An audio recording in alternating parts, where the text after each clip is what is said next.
Most of the time it's a little easier here than it was up there, but I never worked for the county.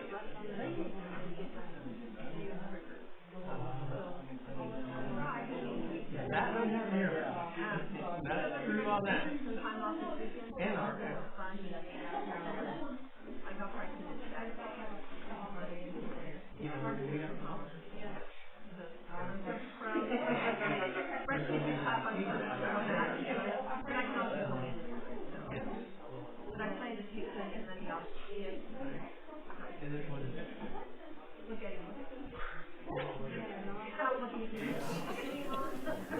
Yes, sir.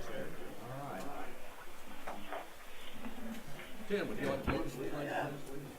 I pledge allegiance to the flag of the United States of America and to the republic for which it stands, one nation, under God, indivisible, with liberty and justice for all.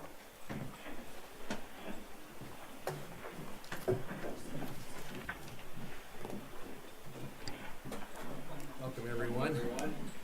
This is May 21st, 2020, Shawnee County Board of County Commissioners. On my right is Commissioner Kevin Cook, who represents District 2, and on my left is Commissioner Aaron Bader, that's District 3. I'm Bill Rippon, and I represent District 1. All right, what's first? First item is item 3, consent agenda. I would move that we approve the consent agenda. Second. Motion's been made by Commissioner Rippon, seconded by Commissioner Mays. All in favor say aye. Those opposed, motion carries 3-0. Next item. Item 4, new business, A, County Clerk number 1, consider all voucher payments. We have vouchers totaling $1,418,491.92. The vouchers can be put into 5 categories. The highest is Department of Corrections, $408,856.47. Primarily that is the University of Kansas Hospital for inmate medical expense. The second highest is the Capers contribution for employees. Retirement, $329,252.30. Third is solid waste, $276,448.86. Those are fees to waste management. Then those are user fees, not tax dollars. Next is under the holding accounts with the state of Kansas, $124,475.52. And finally, under general expenses, $70,066.15, of which the primarily made up of RSM US LLP, which is the 2019 audit service. I do not have any questions regarding the vouchers, and we'll move further approval. Second. Motion's been made by Commissioner Cook, seconded by Commissioner Mays. All in favor say aye. Those opposed, motion carries 3-0. Next item. Item A2, consider correction orders. I'll move that we approve the correction orders. Second. Motion's been made by Commissioner Rippon, seconded by Commissioner Mays. All in favor say aye. Those opposed, motion carries 3-0. Next item. Item 3, consider approval of request to fill a vacant Office Assistant 3 position in the Real Estate Division at a salary increase of 15 cents with funding from the department's budget, and to fill any position that becomes vacant as a result of filling this position. And this position, this lady had been with me, Cheryl had been with me since 1998. She retired right before the coronavirus started making its way in, and so things have been kind of in upheaval since then, so we hadn't got it on the agenda, but it's an important position, and I'd like to fill it. It's it's a union position, and it's necessary at this point in time. Any questions? I'll move to approve. Second. Motion's been made by Commissioner Mays, seconded by Commissioner Rippon. All in favor say aye. Those opposed, motion carries 3-0. Next item. Thank you, Commissioners. Item B, Health Department number 1, consider approval to submit the U.S. Department of Justice Coronavirus Emergency Supplemental Funding Program Formula Grant application to assist with COVID-19 response and recovery efforts for a total request of $58,008. Good morning, Commissioners. Linda Oaks from the Health Department. As Ms. Beck read, this is a Department of Justice grant. We have already, it's my understanding, we've already been allocated this money. We just need to do the paperwork to put in the request. We did ask for some staff. That is my best guess right now. I'm still trying to figure out the best way to staff this, and so that is my best guess what we'll need for staff, partially. And then also personal protective equipment for county staff, testing supplies, sanitation supplies, laptops with software for people who are working remotely. We've already paid for the Qualtrics data collection platform, so I don't think we'll need it for that, and with our Zoom subscriptions. So I'd be happy to answer any questions you might have about this grant. When you say staff, are you talking about overtime, or are you talking about additional? I'm looking at what Part-time we're going to people. need additionally, yes. Part-time. So, right, it would probably be part-time at this point. I don't, like I said, I don't know yet. I'm still trying to figure it out. Everything changes so quickly. So, question, Linda, you know, if we have more expenses that come up, are we gonna be able to apply for something like this again? I don't know if we'll be able to apply for this one again, but we are constantly looking for funding sources. This isn't even close to cover what we're spending. Is there a maximum on how much we can ask for on This something like was allocated to us, and I don't know if Betty has any more to add, but there was a whole list of municipalities, counties that were allocated funds, and this was our Shawnee County amount that we were allocated. Okay, all right, thank you. Is that correct, Fred? Betty Griner, Director of Administrative Services. Yes, that's correct. This grant, as we understand it, we are already allocated an amount of this $58,000. Now, you'll remember on the last agenda, there was another grant that we had applied for, and that one, we applied for $500 and some thousand. Now, that one, there was not any allocated amount, so we have no idea how much we will receive of that. But what we're trying to do is apply for any and all of these grants that we can, applying for as much as we can document that we think we might need, and then see just how much we'll receive from them. We are casting a wide net here, trying to find money. Are there many strings attached with this grant? I mean, can we use it for a variety of things, or is it just mainly for? I think we have some flexibility in these categories. It has to be used for COVID-19, but there's plenty of different categories in that area, so. Where do you see our biggest need for, is it overtime, or is it? Overtime is big. Would you agree that's the biggest? I mean, computers, software, that's where I'm seeing, but overtime, we have a lot of overtime right now. Getting all the testing kits for them?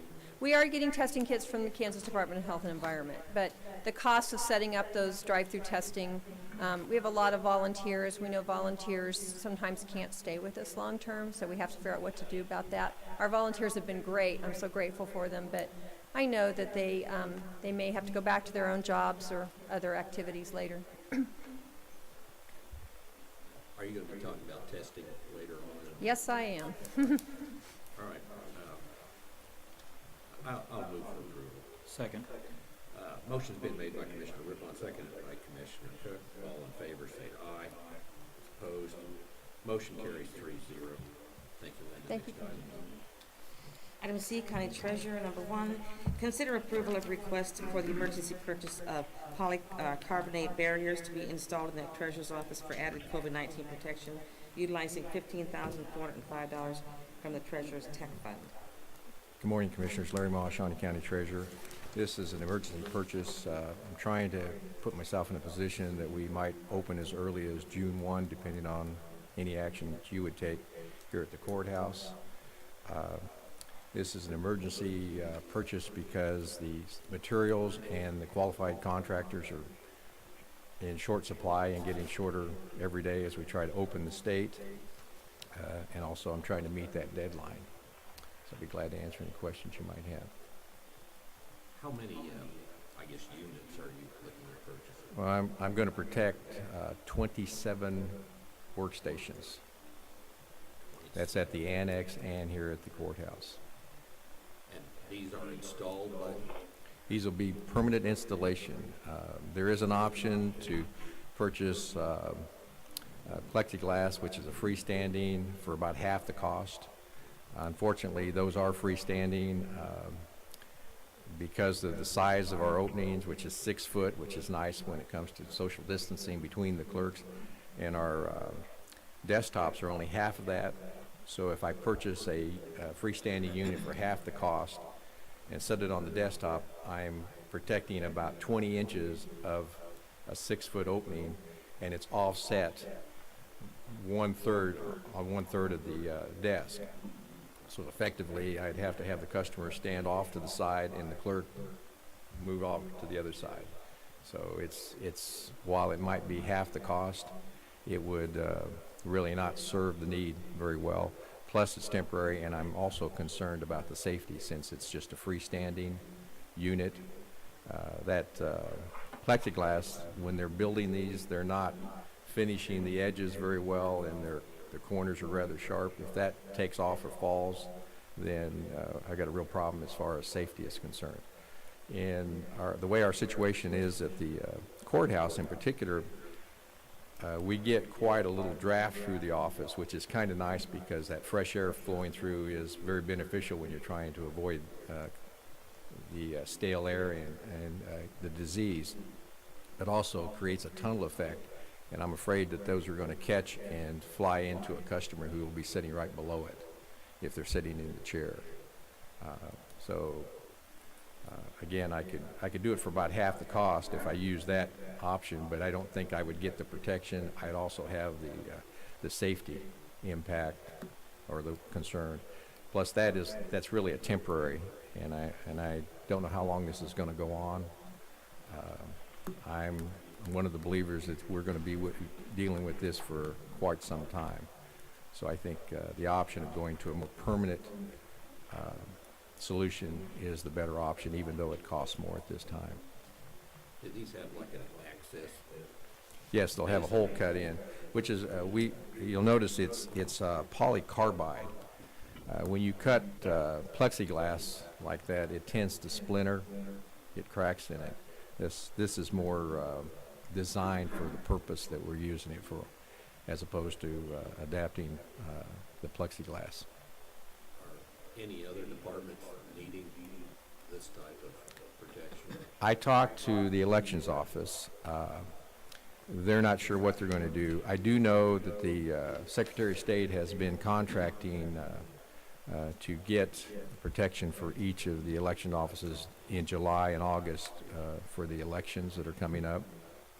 In fact, the only reason I'm able to utilize this contractor is because they have a relationship that they've developed with the Secretary of State, and so I kind of maneuver my way to come in under their negotiations and got pulled to the front of the line.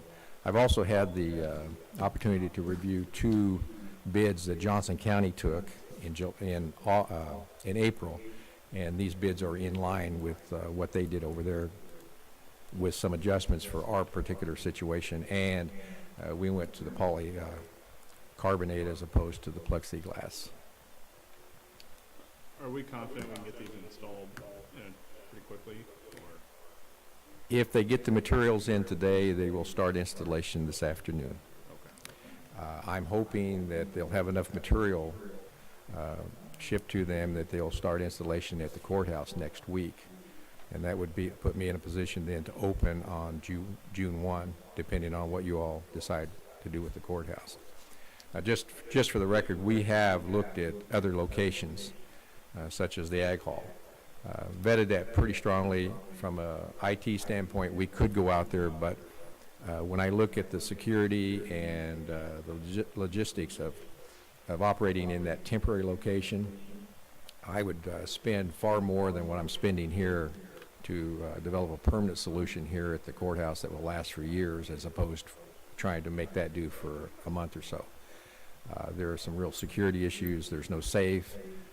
As you know, we handle a lot of cash, so it'd be kind of like having a garage sale at the Egg Hall, handling tens of thousands of dollars. And that security issue is not one I'm willing to accept. Mr. Chairman. Larry, this is going to be mounted on the countertop. How far up is it going to go? It's going to go 32 inches above the countertop. And the reason we chose 32 inches is because when you have a customer standing there, if it's less than that, then anyone 6 foot or so is going to be able to talk over the top of it. And I can guarantee you, personal experience, that our customers want to lean over the top. For the last 2 months, we've been operating with stanchions that are pulled 3 foot back from the counter, and customers will literally lean over that stanchion onto the counter. And that puts them in a position to actually be leaning over the top of the clerk when they're working. So while you'd like to think people wouldn't do that, it's a natural tendency. They just do it. And I don't have enough people around to police them and push them back, and it becomes kind of contentious because they do what they do.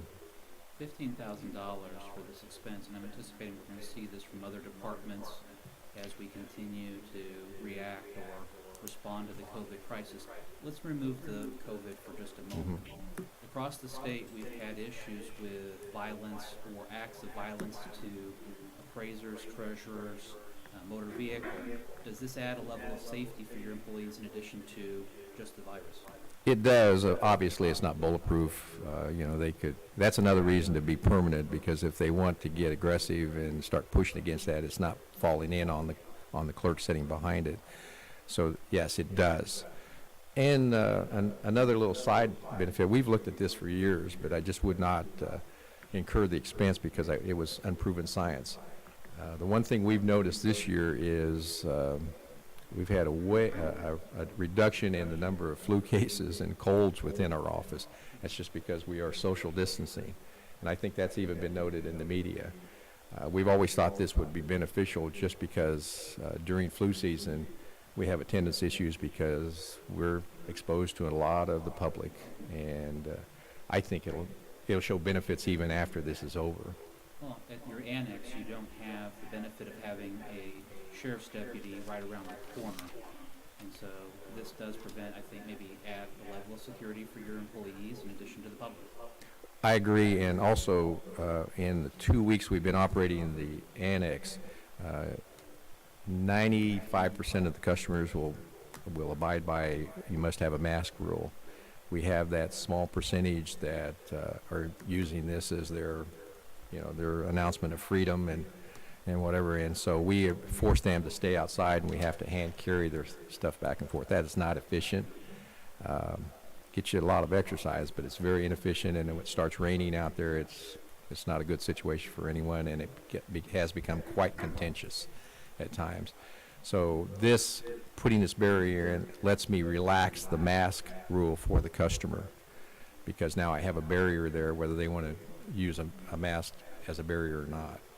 I would keep the stanchions in place, which pushes them another 2 foot back. So between the distancing and the barrier, now I'm pretty well covered, and I can relax the mask. I will still require or request strongly that they wear a mask. If they do not, then we will designate 1 or 2 positions that are as far away from other customers as possible to send those unmasked people to.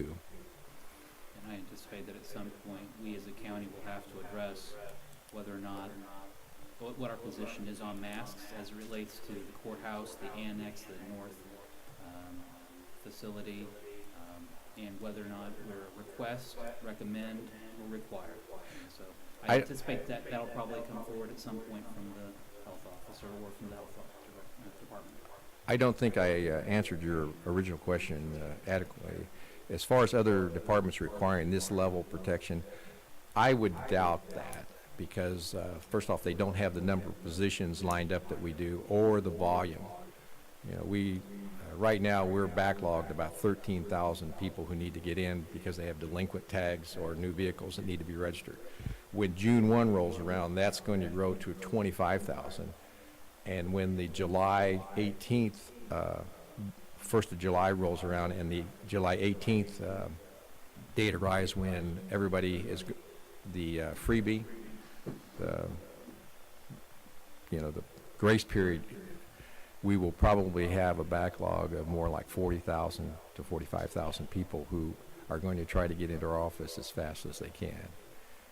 That's just human nature. They're going to wait until the last day. I agree. You're going to see a lot of people, but when our community centers open back up, Tim Laurent's going to have to address the front desks of all the community centers. We have a lot of people that come through the community centers playing all sorts of different activities and being active, and whether or not this is something that we would look at for the front desk for all of the community centers is something I'm thinking of down the road. Well, I'd agree, and our experience will maybe guide what they can do and what is feasible. We have kind of a unique, because we have a string of 10 positions that it's going to stretch and make a 90-degree turn for 3 more positions. So with our experience, they can come and take a look at that and decide what makes sense and what is feasible, because we're going to learn a lot. I could have tried to do this earlier in April when Johnson County was doing it. I looked at that, but frankly, I was concerned that we were going to build a barrier, spend a lot of money, build a barrier, and then not be able to communicate with the customers. You ever gone to the movie show and tried to get a ticket talking through the glass? That's what I was concerned about, because we can get pretty noisy in our office, the ambient noise. I waited until Johnson County opened last week to see what their experience was, and they've told me that it works just fine. So knowing that, then I'm more comfortable spending this kind of money and not worried about whether or not I've created a wall that then I'm going to have to tear down because I can't talk through it anyway. I'm thankful that you're looking at something that's going to last for not just this virus, but for multiple functions and for multiple lengths of time. Thank you. I'll move for approval. Second. Motion's been made by Commissioner Cook, seconded by Commissioner Mays. All in favor say aye. Opposed? Motion carries 3-0. Thank you, Larry. Thank you.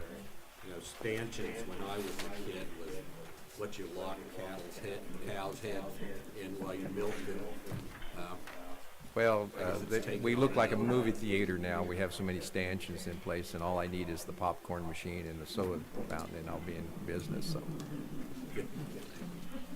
Next item.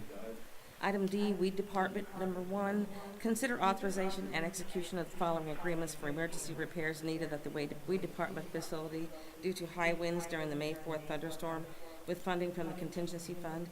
A, contract C-184-2020 with Dovetail Roofing LLC to repair a water leak in the southwest corner of the roof at a cost of $200. And B, contract C-185-2020 with Davis Fence Inc. for the replacement of 218 feet of fencing, including steel posts around the facility at a cost of $7,040. Good morning, Commissioners. John Landon, Shawnee County Weed Department. On May 4th, we had a severe thunderstorm roll through Shawnee County that caused some damages to our facility. Approximately 80 feet of fence that ties in from the Expo Center on the north, wraps down around, and then ties into our building on the south. We also developed a small leak in the southwest corner of the building. This leak is above kind of the shop area where repairs are made to pumps and motors and stuff. And so we're here today to ask for approval to proceed with these repairs. Answer any questions you might have. I'll move for approval. Second. Motion's been made by Commissioner Rippon, seconded by Commissioner Mays. All in favor say aye. Those opposed, motion carries 3-0. Thank you, Thank you, John. Next item. Item E, Parks and Recreation, number 1, consider authorization and execution of contract C-186-2020, amendment to contract C-155-2019 with Commercial Recreation Specialist to extend the current agreement through May 20, 2021 regarding the purchase of installation with assistance of the floating play structure to be placed in the beach area of Adventure Cove. Good morning, Commissioners. Tim Laurent, Shawnee County Parks and Recreation. We've entered into this agreement with Commercial Recreation Specialists because the plan was to have the floating playground up and running this summer. With everything that's going on, we've decided to put that off a year. We won't be rolling out the floating playground until 2021. So we wanted to extend this contract because we'll need them to come in and train us on the installation and maintenance and sanitation and all kinds of things related to the floating playground. So with your permission, we'd like to extend the contract another year. Stand for any questions. Tim, I was excited about this floating playground being open this summer, but I do think this is a wise decision. So, Thank you. I'd move for approval. Second. Motion's been made by Commissioner Mays, seconded by Commissioner Cook. All in favor say aye. Opposed, motion carries 3-0. Next item. Item E2, consider approval of request to utilize $3,800 from the 2015 COP funds to complete the renovation of Dornwood Field number 1. Hello again, Tim Lawrence, Shawnee County Parks and Rec. Last December, you approved the contract with Topeka Landscape to do this work on Dornwood Field number 1. And at that time, we had designated $3,800 to come out of our 3R fund. And since then, Betty Griner actually brought it to our attention that there was enough money in the COP funds to go ahead and cover the cost of the entire project. So that's all we're doing here today, is asking permission to use the COP funds instead of our 3R funds. Be happy to answer any questions, or if Betty has anything to add. Questions?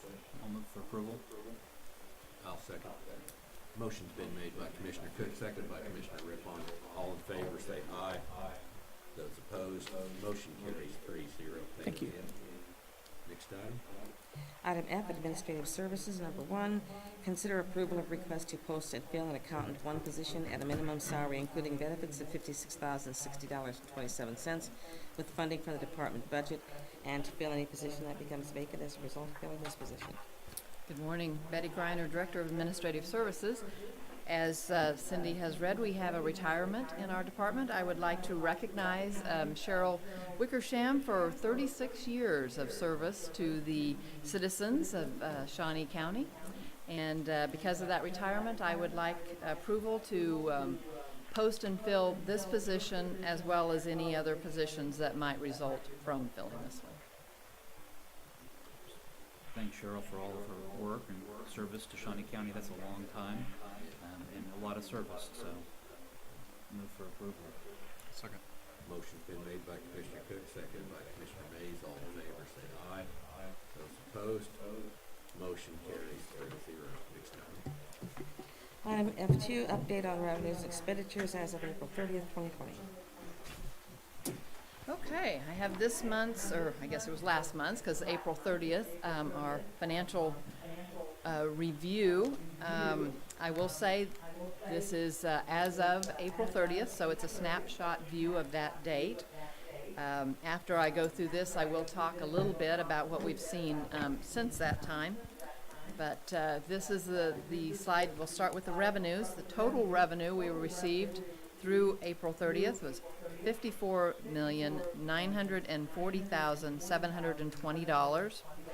That is $361,933 under budget.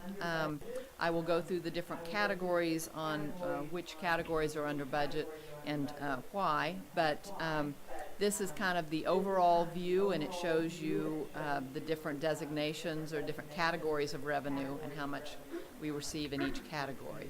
As you can see, the largest category is property tax. The first category is property tax, and we received $47,547,975. That is $463,000 over what we had budgeted. That was mainly all of the first half taxes that we had received. Now there are some people that pay all of it up front for the first half, but primarily that. The second half taxes, even though they are due on May 10th, we do not receive that distribution to the county until June. Next category is other property revenue. We received $4,316,043. That is $20,916 over budget, so right on budget in that category. Next category is charges for services. We received $1,440,145. That is $449,000, almost $450,000 under budget. That is primarily from 2 departments. One is Parks and Rec, which is $388,000 under budget, which I'm sure you understand exactly why in that case. And then the other one is Department of Corrections. They are $215,000 under budget, and that is for care of prisoners from the state and federal. In the next category is other revenue. We received $1,632,559. That is $396,000 under budget, and there's a lot of things that make up that total, but the one of them, the largest one probably, is investment income. Just this month alone, in April, the month of April was $200,000 less in interest income than the prior month. So with the Federal Reserve changing those interest rates, our investment income went down significantly.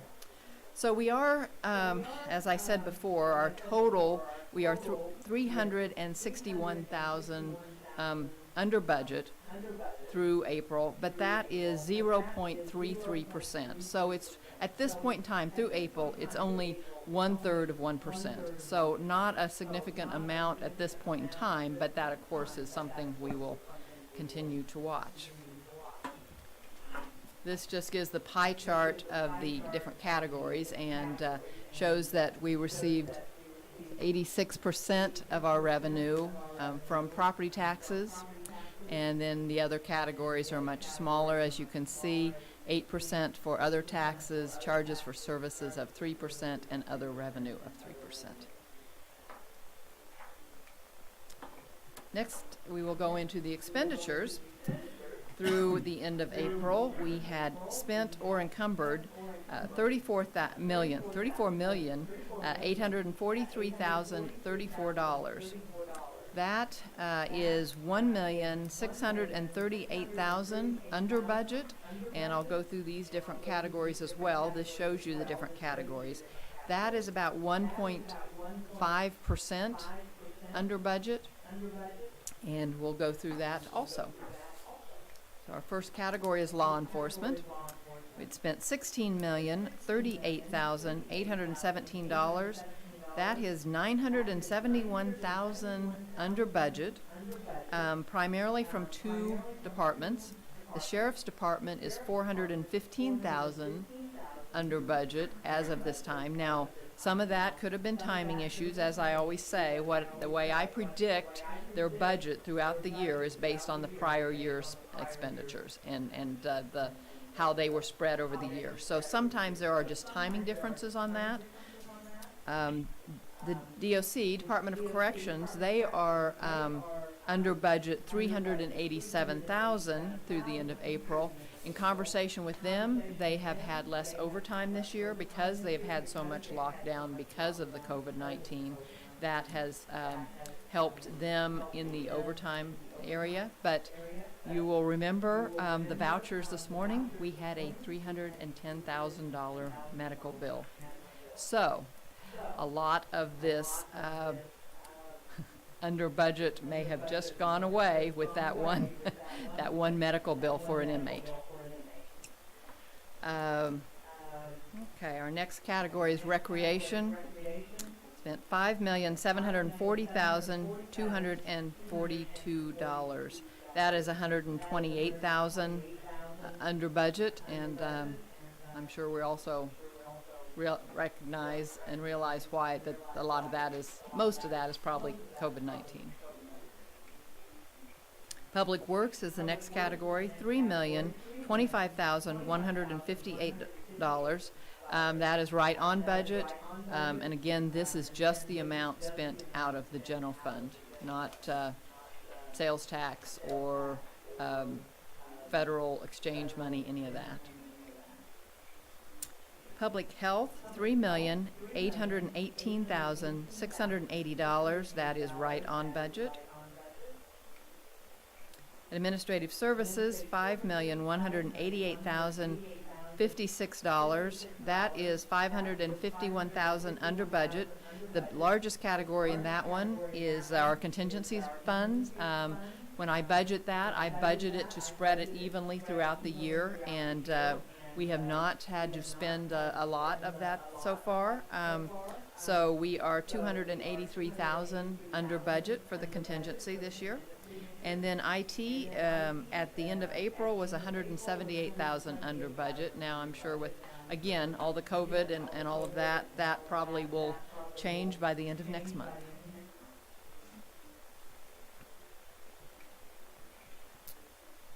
Okay, our last category is debt service, $1,032,082. That is right on budget. So this is just our chart that shows the different categories and how they kind of stack up beside each other, and you can definitely tell how much more we spend on law enforcement than the other categories. And then this is the pie chart. 46% for law enforcement, 16% for recreation, 9% public works, public health is 11%, admin services is 15%, and debt service was 3%. So, do you have any questions on this before I go into a little update on current information? Sure. Betty, having our tax income, the property tax, be our primary source of revenue will somewhat insulate or protect us from immediate drops in sales tax. But it does indicate that we are very dependent upon property tax for our source of revenue. Yes. Are there other things that the county could be doing or should be doing to look at alternative source of revenue so that we're not so dependent on that one source? Well, I mean, there is advantages and disadvantages to that. The city right now is very vulnerable because of their sales tax and their dependency on sales tax for operations. We are not dependent on sales tax for our operations. We use sales tax for capital items. So in some ways that protects us. I think overall, property taxes are much less volatile than other taxes are. So I think that does give us a bit of a stability, and especially being the state capital, that also provides us some stability with employment and that kind of thing. So I think we always look at other revenues and different sources. I think property taxes will be less volatile than other sources of revenue. So I don't think we, want to, what do I want to say? Well, I don't know. I guess maybe that. That answers the question. And then final, just as a follow-up, when we talk about stability, how much of that stability factors into a Moody's evaluation or a bond rating? Oh, it's very important. The stability of the tax base, the stability of the employment, all of that, and certainly our reserves are all big factors when the bond rating companies look at our county. So if you were to look at the two entities, the city and the county, sitting really very close in physical proximity to each other, one dependent on sales tax, one dependent on property tax, it looks like the county might have the ability to fare better with Moody's stability rating, hypothetically, Yes. than the city would. Yes. And you as a commission have taken the steps to build up our reserves, which also has really helped our rating with Moody's compared to other entities. Okay, thank you. In terms of kind of to feed off of that a little bit, the property tax revenue, it seems to be coming in just fine as we budgeted, and it probably is because of escrow. That money had already been paid in. Do we need to be more concerned about the next half of the year? I know there's legislation or an executive order that basically says people aren't going to get foreclosed on if they aren't paying their mortgage. I mean, if people aren't paying their mortgages, they're also not paying into their escrow, which may affect our ability to collect those property taxes. Well, this is a perfect transition into kind of what I was going to go into, because Treasurer Ma has given us information that has talked about the money we have received through, May 18th. And through May 18th, our receipts came in a very good fashion. They were down, the uncollected percentage was 5%, which is not that much lower than last year. It's 0.62% less than last year at that at that point in time. But, and I do think that is exactly what has provided that. I think so many people pay their property taxes through escrow, through their mortgage company, that even if they had missed one loan payment, there probably was still enough in those escrows to pay their mortgage payment or pay their property taxes. I don't know that we will have that in the future.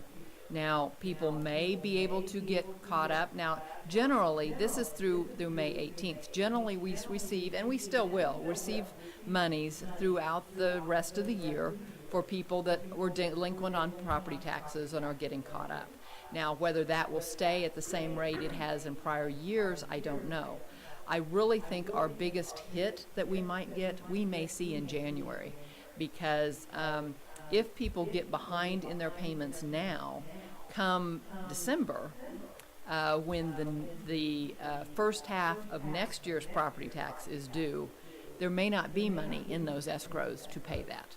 So I am cautious, I would say, on that, because I think we might get a big hit in January of 2021. If people get behind in those and are not able to catch that up by December. But I think the escrows have really helped us for this second half payment. And you know, I say that this is just to kind of give you a perspective too.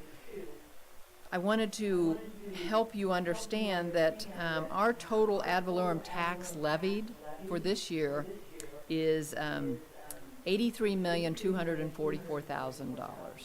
So if we have a 1% drop, you know, or 1% delinquent over what we would have received, that is $832,000 in revenue. So it kind of just puts it into perspective of what a 1% drop would do for the revenue coming in. And that was exactly what I was going to kind of go through with you, kind of tell you exactly what Larry had found. I was also going to tell you a little bit on the sales tax, because sales tax does affect our JADO money coming into us.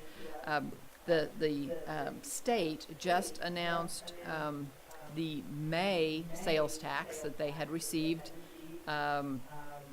This would have been the money that is for March, that the money that's collected for sales tax in March has to be reported to the state by the end of April, and then they send it to us by the end of May. They are reporting that for March, Shawnee County's sales tax was down 9.8% from the prior year, so from prior March. Now, on our portion that we receive, that would be approximately $66,805 less that we would be receiving this year. If you look at all of the money that would go to JADO, you know, the ours and the cities that are combined, that would be about $145,000 for just that 1 month. So just to give you the information I have, we have not received that money yet, or the exact total, but that's just based on the percentage that the state reported. Betty, I know the legislature is meeting today, and they're working on passing an online retailer sales tax that they're saying is going to bring in about $20 million statewide. Do we have any idea what our share of that would be? No, we don't.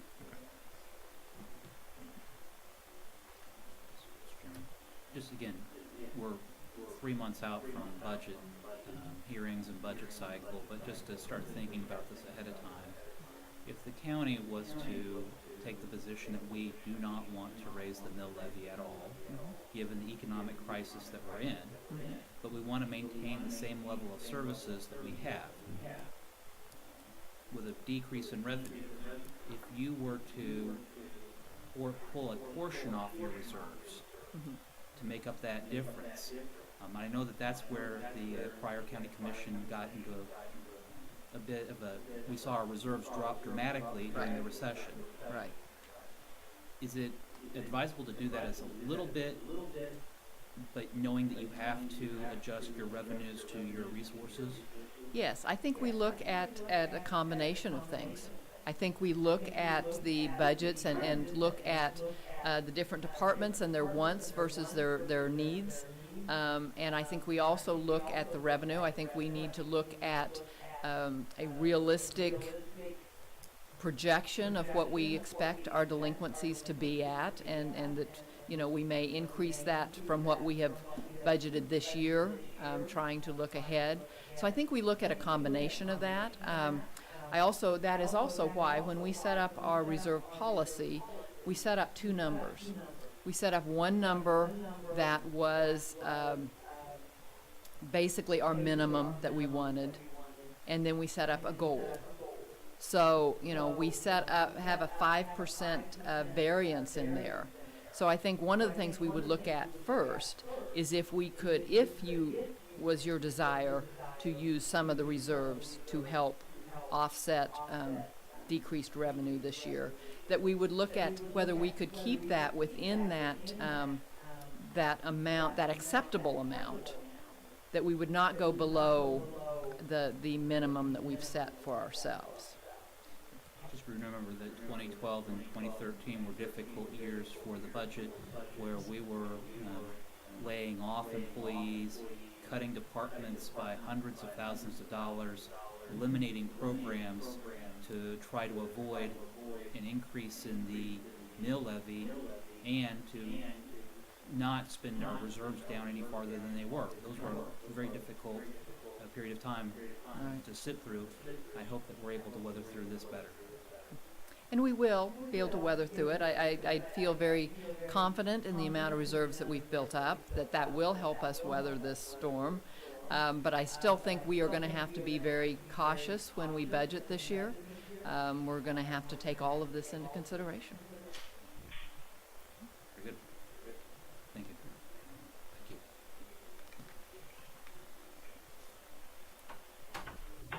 What do we have next?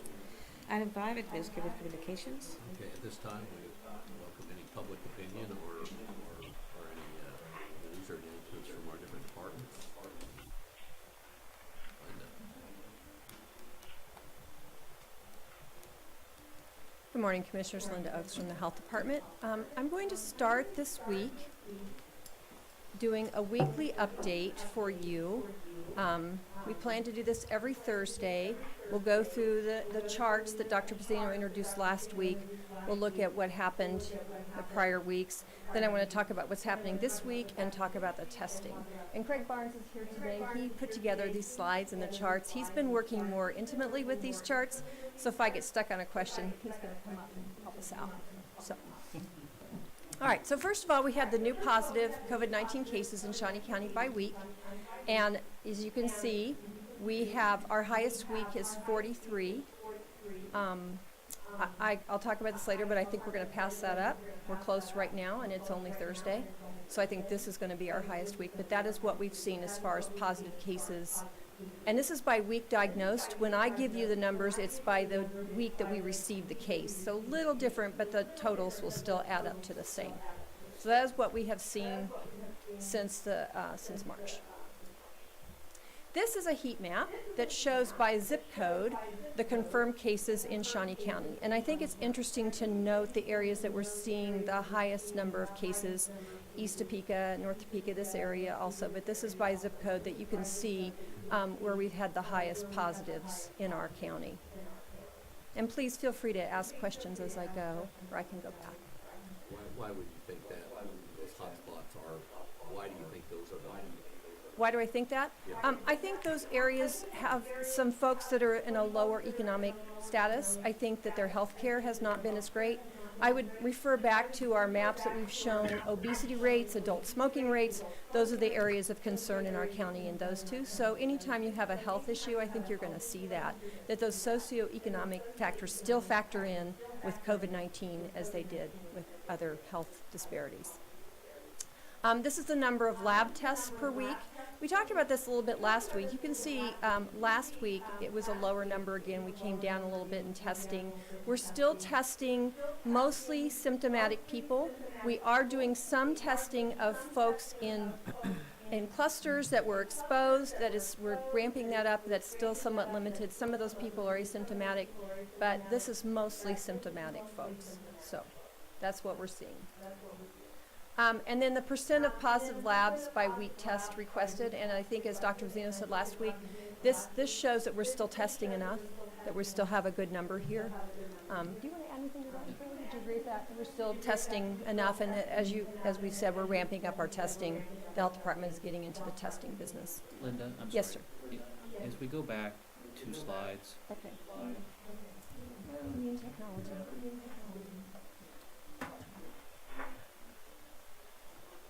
Thank you, a clicker. Thank you. you indicated that we are now beginning to test more of the people that may be asymptomatic or going, not just people that are showing those signs because they were in a cluster. Are we seeing any sort of return that we're having people that are positive for COVID that are asymptomatic? Are we seeing a lot of asymptomatic positive people walking around in Shawnee County? We are not seeing that yet. It doesn't mean it's not happening, because I do think it probably is, but we're not seeing it so much in the testing. Some. So please ask me that question every week, because we may have a different answer. I mean, because I think that's one of the things that's most concerning to a lot of the public is that the person sitting right next to you may be a carrier and you don't know it and they don't know it either. Yeah, so please don't sit next to people that you don't live with. That's the lesson of that. All right. So go back through here, the tasks. Okay, that's where we were. So positive tests by week. So as I said, we're still good there. This is a chart I think is very important, and I always ask this question when I hear about new cases. Do we know the source of infection? Because when we have a case, a cluster of cases in certain businesses, we do expect to see some more cases. Household contacts, it's very common if a spouse is positive that the other spouse is going to get it. That's just, people are living in the same household, it's very difficult to not spread it. So, but when we don't know the source of infection, then we get very concerned about widespread community infection. And so last week it was a little uptick again that we didn't know the source of infection. I don't know what this week is going to look like yet. I'll tell you next week, but we watch this very closely because this is concerning to us. And then new hospitalizations. This week, we did put in for this week, even though this week isn't over yet, we've had 1 new hospitalization so far. Week's not over.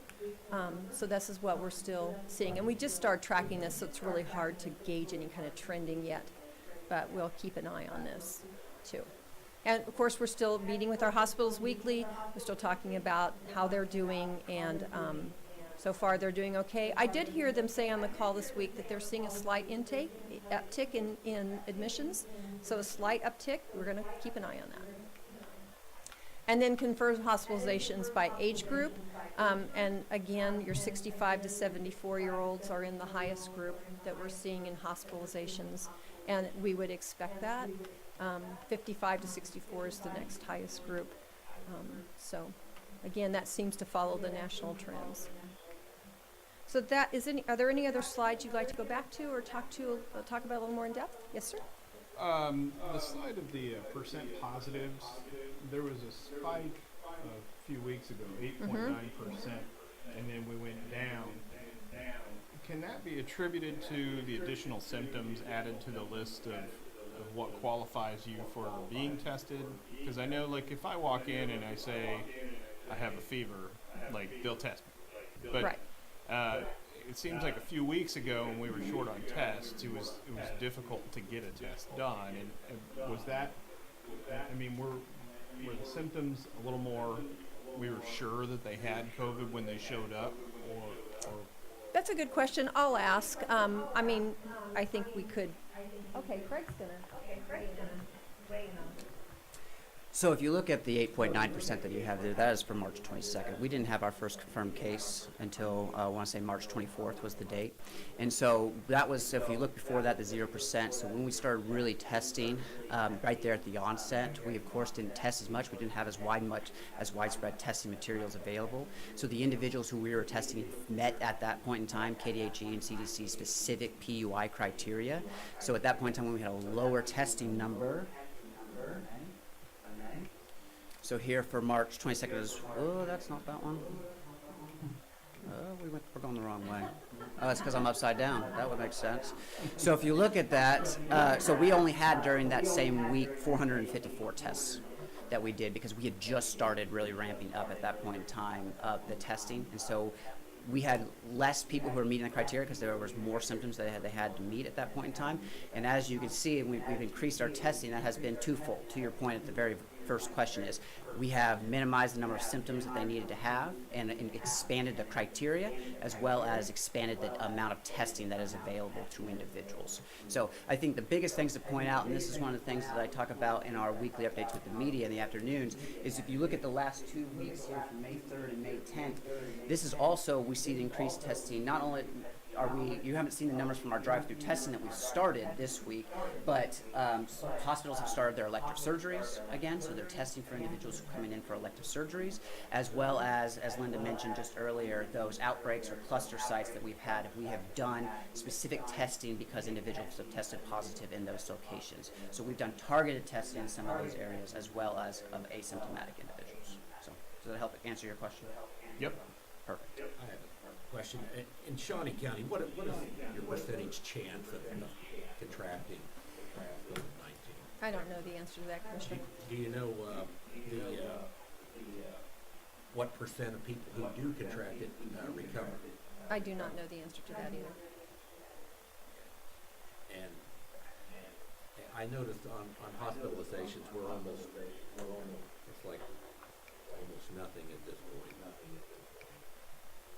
This is new hospitalizations, I will point out. New hospitalizations.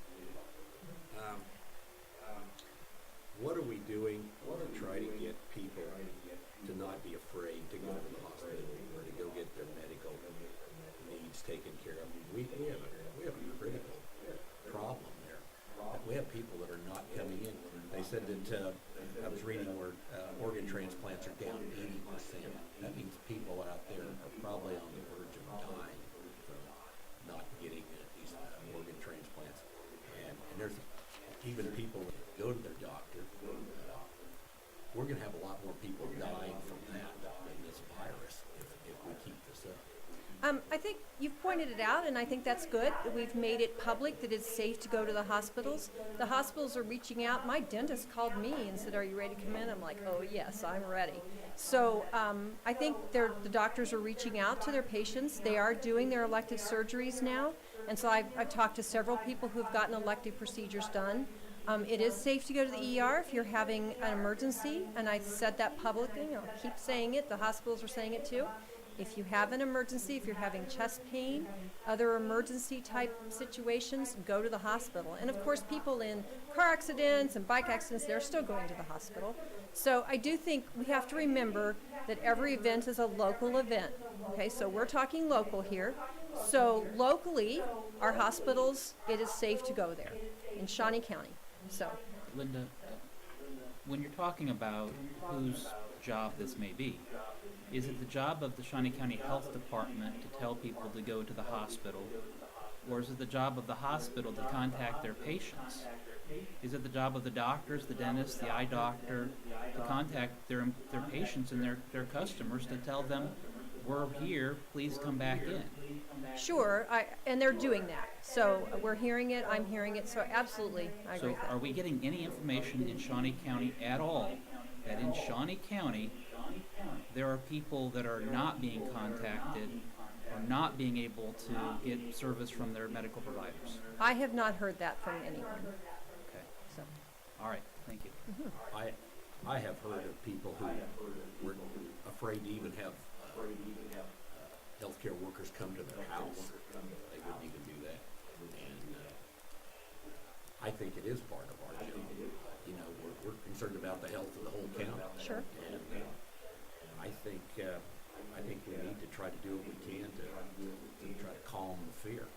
And maybe on our dashboard, maybe we show what's your percentage chance of catching this virus, and what is the recovery rate. I think when you look at the numbers, it doesn't look so damning when you look at percentages. Respectfully, Commissioner, I don't want people to play odds, though. I don't want people to say, well, I only have a 5% chance of getting this, so I'm going to go to the movies, or that I'm just picking on them, or out to eat, or you still have to do your own personal risk assessment. So maybe I'm 63 years old, so my risk of getting it is quite a bit higher than Commissioner Mays, who's quite a bit younger, and he also doesn't have to go to the beauty shop, so, and I do. So, I'm picking on you, Commissioner, sorry. So, what I'm saying is that there's no overall odds. Everyone is different. Everyone has different health concerns, and so you have to do your own risk assessment. So if you're going to the dentist, it is perfectly within your rights to call and say, hey, are you wearing masks? Are you wearing shields? Are you taking temperatures? That is an okay thing to do. My dentist office did that. So I think that we need to take care of ourselves too.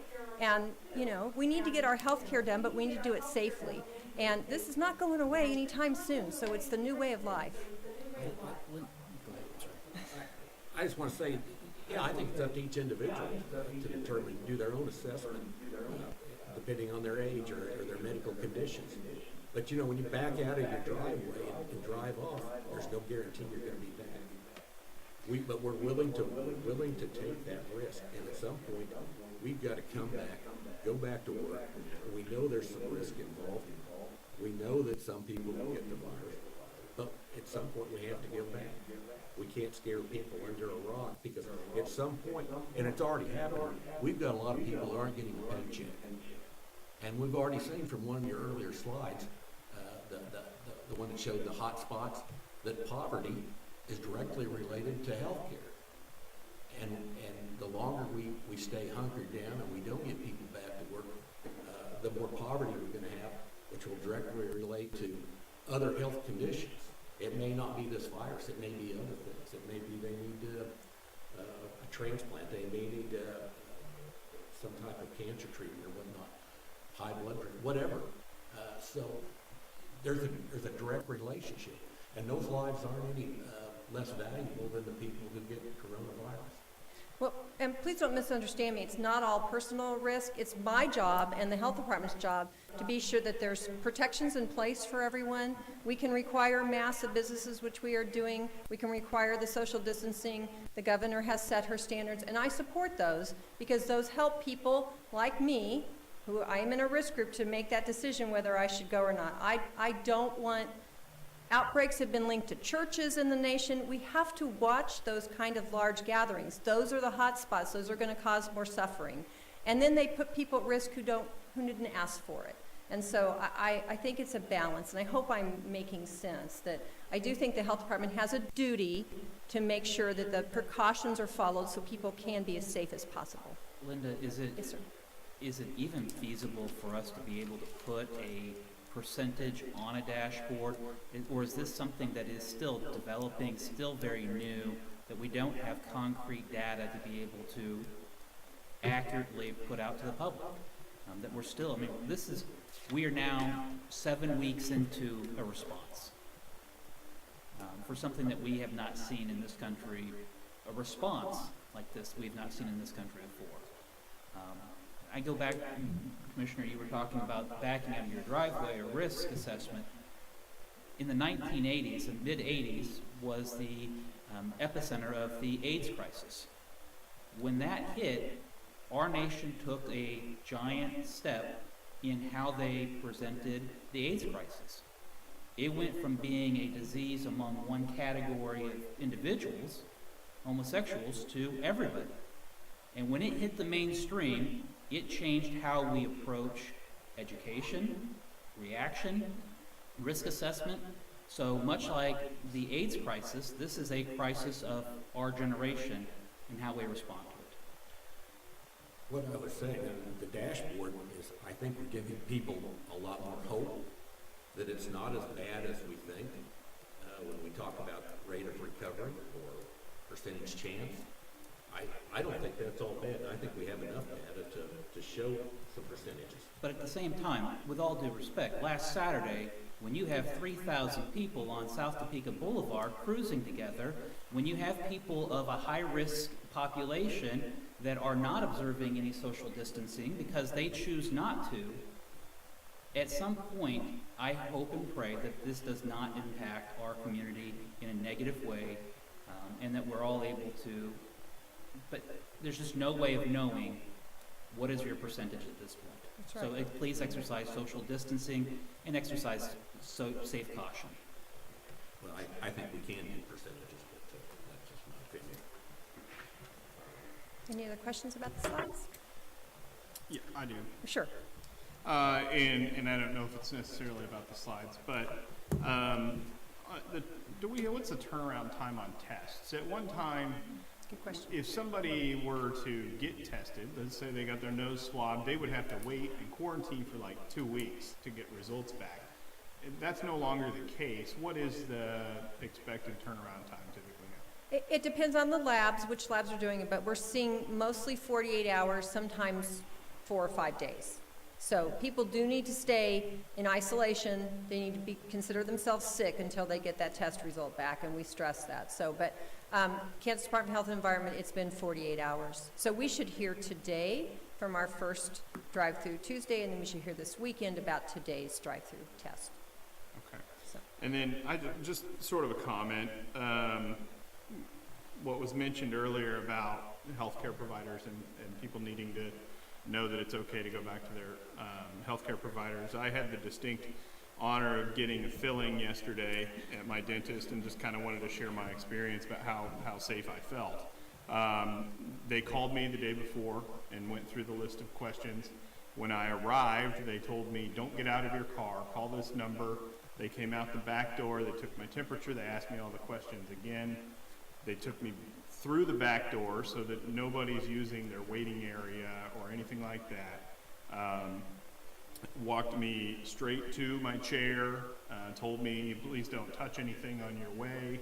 I mean, it was a very safe encounter, and I hope that, maybe that allows people to feel a little more comfortable going to the dentist, knowing that they're taking those kinds of precautions.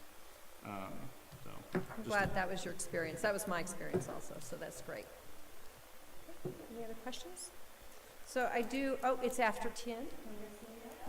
Stretch while I talk about the next topic. See, I'm up here, I can make everybody stand up. Guess I can't make you, but I can ask you. All right, so let me talk a little bit about what's happening this week.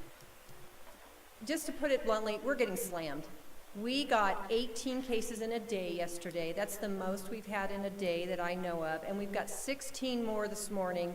We get notified twice a day. So I'm very concerned about our staff, our volunteers who are doing this case investigation. Let me explain a little bit why that concerns me. Because when you look at I want to pull up the dashboard for this. When you look at the dashboard and you see that, you're not monitoring that many, a lot of the heavy lifting and heavy work is at the beginning of a case. And so this number is not updated for the 16 that we got this morning. We're updating the dashboard once a day in the afternoon. So when we get a case, we have to call that person. We need them to answer the phone. We're still having that problem. And then we have a complete interview. We have to ask where they've been the last 14 days. We have to ask who they've been around, when they started getting symptoms. We have to do all that investigation and figure out who they've been around. Those are their contacts. So that one interview can take 3 hours sometimes. I mean, it just takes a long time because they call us back and say, I forgot I was with so-and-so, which, I get that. I don't know if I could tell you right off the top of my head where I was the last 14 days. It's a tough question. So it's very, very labor intensive at the beginning. And then someone else has to call all those people that are contacts, explain quarantine, answer their questions. We get some arguments sometimes because it is hard to stay home for 14 days when you're not sick. That is a difficult ask, and that's what we're requiring people to do. We have to write those orders, we have to get them out, so again, very labor intensive. So here we are, upcoming to a holiday weekend, and I'm so concerned for my staff. I am so concerned that they have not had 2 days off in a row since February. And I'm in the same boat. So we're tired, and we're working very hard, but now we're going to have to even work harder. And so we've gotten some new volunteers. Thank goodness for those volunteers. They are rock stars, but they have to be trained. It takes time so we can get more, but there has to be some organization to it, and that's what our supervisors are doing. So I'm worried. This is not good, and this is the result of that opening. This is what we're seeing now, and this is what we were afraid of, is we're going to get a lot more cases. So we'll keep working at it. I'm still looking at other options to do contact tracing, but that takes time. And so I'm getting some proposals back from some companies, and we'll be discussing those with you if they look viable to me, but I want to do the upfront work first. So that's today. I am worried, and I'm dismayed that we're getting so many cases. Not surprised, but dismayed. So the other thing I did want to mention is that we do have our second drive-through testing. We have a lot of folks we're testing this afternoon. So we'll be getting those results back this weekend. The staff that are working on that are doing also a great job. There is some weather concerns this evening. They're talking about high winds, so Aaron's on top of that. And we may have to close because we're using a tent. So tents don't hold up very well in the wind for the drive-through. So, and we are at Highland Park High School. You do need to call to make an appointment. That number's 251-4949. So I'd be happy to answer any questions about those things. Do we have any idea, you hear about herd immunity, do we have any idea what percentage of the population asymptomatic? I've read different numbers on that. I don't know that they really know that yet because it's a novel virus. They don't really know what herd immunity. And I've also read that people are getting it twice, that sometimes people get infected again.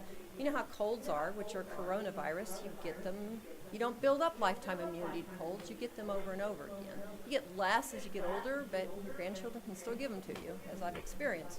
So, but yeah, we don't really know anything about herd immunity yet. And even if we do have it, we're nowhere close to that yet. All right, thank you so much.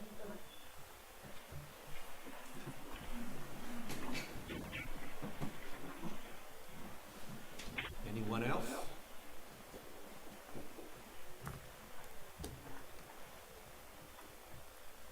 Good morning, Commissioners. Kurt Nias, Director of Public Works. Sorry for my attire. Croco Road. When I came before you asking for approval to spend some money on Croco Road, I said it would be 7 to 10 days. Contractor started Saturday morning. Project is complete, including striping, yesterday afternoon. 5 days. That's a success, public-private partnership success, and thank you for approving that project. Thank you, that's great.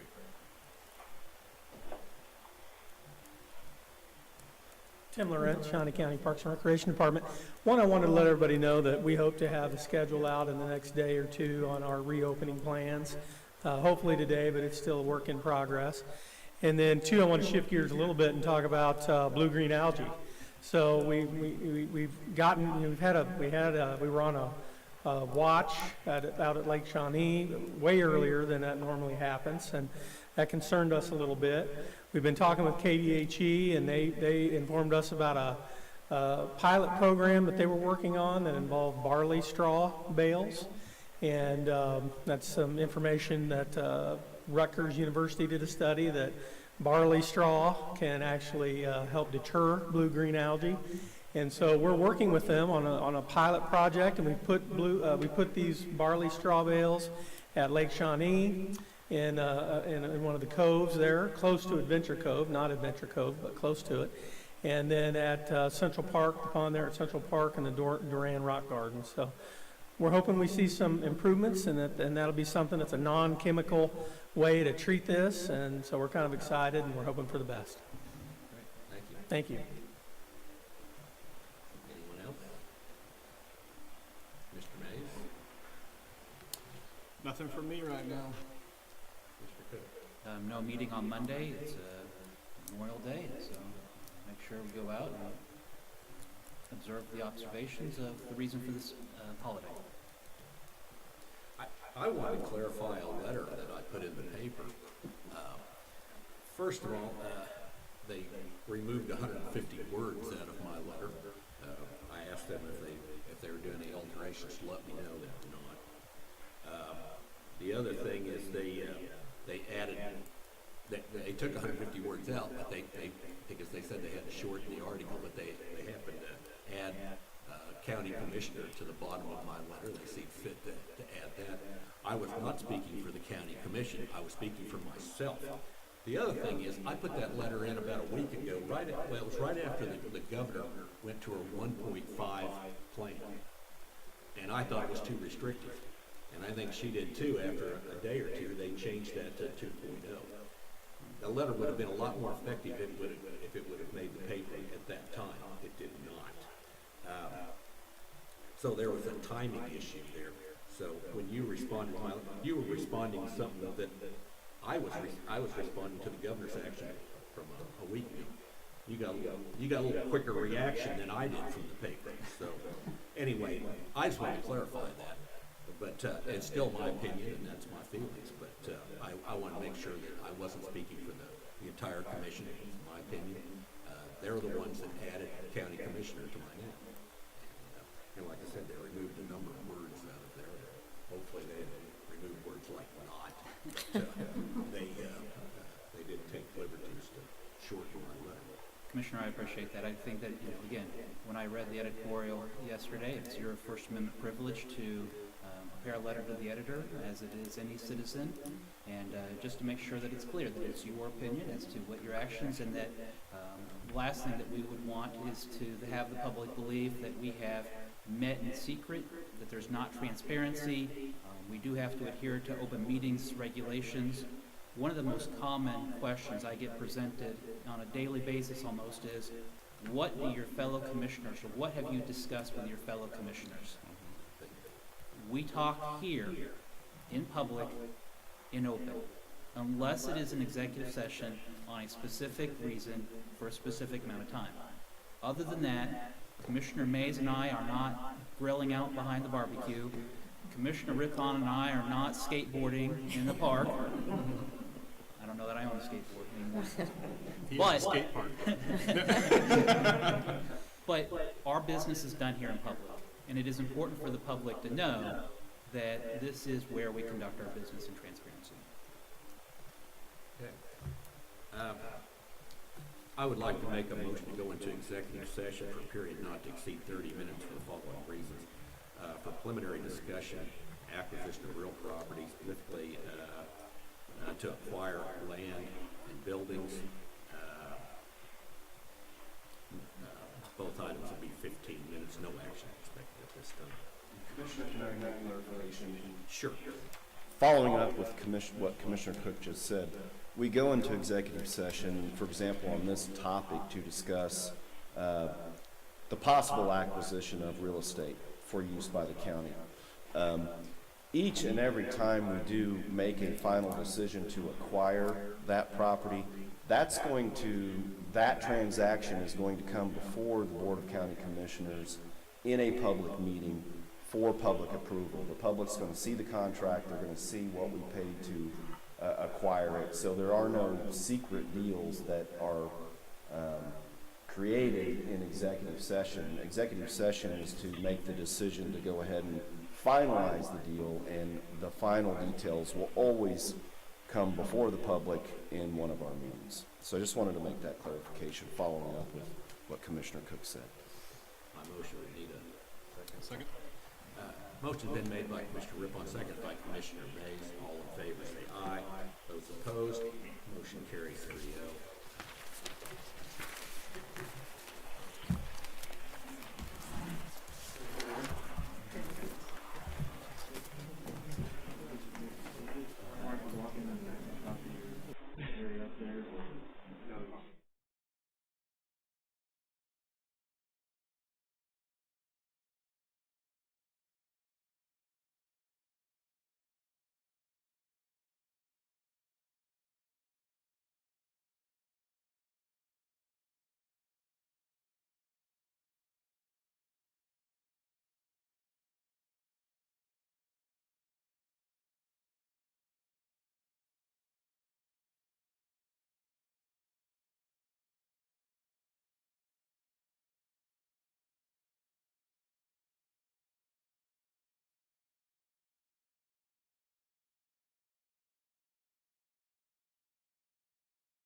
We are back in session, no action taken at this time, so we're adjourned.